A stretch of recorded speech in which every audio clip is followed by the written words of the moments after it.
1881లో Thomas నాస్ట్ అనే political cartoonist ప్రస్తుతం శాంతాక్లాజ్ ఇమేజ్‌ని మొదటిసారిగా తెరపైకి తీసుకొచ్చారు. తెల్లని గడ్డంతో బొద్దుగా నవ్వుతూ ఉండి, పిల్లల కోసం బహుమతుల మూటను భుజాన వేసుకొని వచ్చే రూపాన్ని ఇక్కడే మొదటిసారిగా చూస్తాం.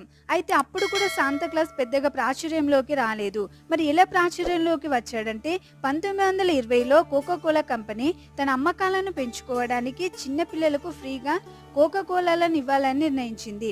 ముందు ఫ్రీగా ఇచ్చి వ్యాపారం చేయొచ్చని ప్లాన్ వేశారు.